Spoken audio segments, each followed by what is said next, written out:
আকাশে কালো মেঘ বইছে, তীব্র বজ্রপাত, কম্পনরত চারিদিক।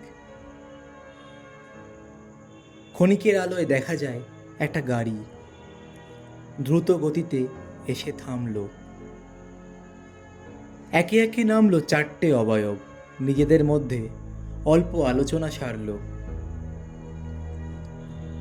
তারপর আরেকটা অবয়ব, কিন্তু সে চলতে পারে না।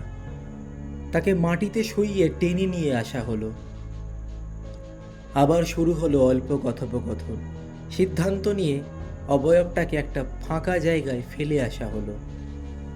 চারটি অবয়ব গাড়িতে বসে, গাড়ি চলতে শুরু করে। একটা অবয়ব কিন্তু পড়েই থাকলো। ওটা কার? কৌতূহল গেল না। মুহূর্তেই দেখা যায় এক রাশ চিল শকুন কোথা থেকে যেন উড়ে এলো।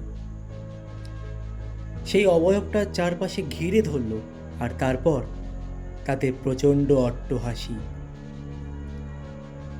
হঠাৎ আকাশ কাঁপিয়ে একটা তীব্র বজ্রের আলো চারিদিকে মুহূর্তেই আলোকিত করে। এবার অবয়ব একটা দৃশ্যমান হয়ে উঠেছে, কিন্তু ওটা কোনো জঞ্জাল না, বরং একটা নারীর লাশ। কোনো এক বচসায় তার প্রাণ গেছে আজ, কিন্তু সেও তো কারোর মেয়ে, কারোর বাগদত্তা। পৃথিবীর শ্রেষ্ঠ জীব হয়ে তারা হারিয়ে ফেলেছে তাদের শ্রেষ্ঠত্ব, জাগিয়ে তুলেছে নৃশংসতা। একটা প্রশ্ন জাগছে মনে, বলতে পারেন এটাই কি মানবতা?